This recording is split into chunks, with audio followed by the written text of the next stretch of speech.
In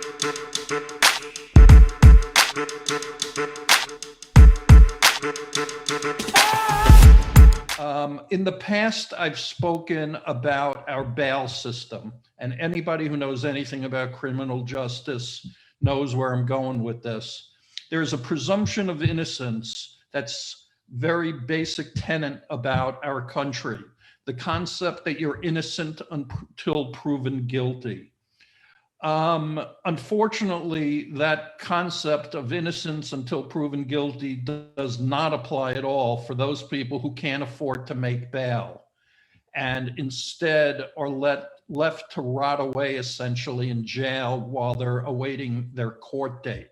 In my case, I had a federal case, and federal cases are almost always pled out. That means that rather than run the risk of going to trial where I'd have to prove my innocence, which I wasn't, but in trial, a overzealous assistant U.S. attorney for a federal case trying to make his or her bones is going to push the judge for the most incredibly harsh sentence just so they can have that on their record.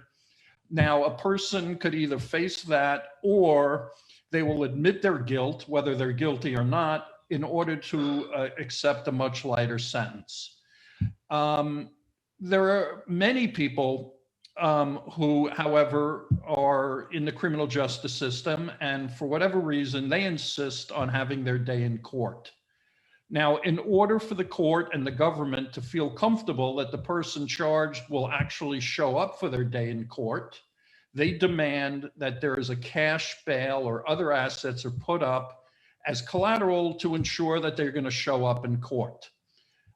In my case, I didn't have a penny to my name. So my sister put up collateral for my bail so I could be out, and she put up her home.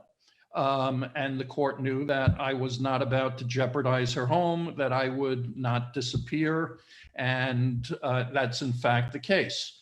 But many people don't have the means. They don't have a sister with a house, or they don't have the means to make bail.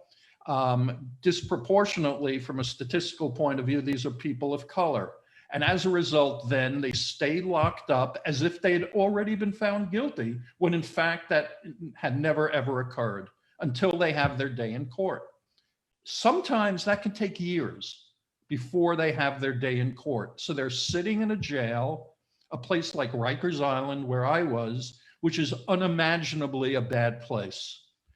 The New York Times, not too long ago, came out with some statistics that really is what got me so angry, that in fact, 98% of the people that are out prior to their trial, with or without bail, 98% of them stay out of trouble. And 99% of them will actually show up in court. In other words, there's almost no risk whatsoever about letting people out until it's time for their trial. The presumption of guilt, rather than the presumption of innocence, flies in the face of the Constitution and pretty much everything I think we as a country stand for, theoretically. And keep in mind, for the past year, our jails and prisons have been virtual petri dishes of coronavirus. So people are living on top of each other, eating terrible food, terrible medical care, and people are waiting for their trial, and people are getting sick, and people are dying at a startlingly high rate. Again, never have been proven guilty of anything.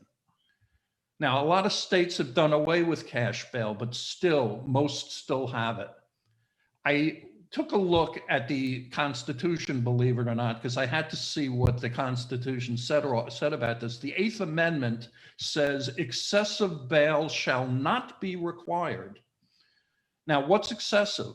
If you have no money, $100 is excessive, yes, and yet people can't make bail.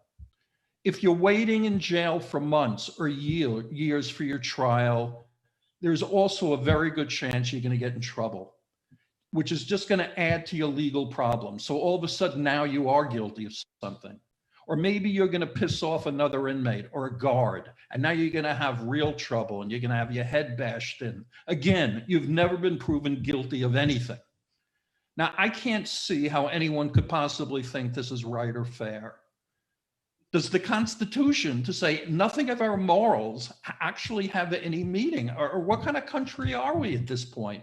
That's why I'm pissed off. And I'm sorry, this is something I'm not going to change my mind about. That's my rant. I'm sticking with it.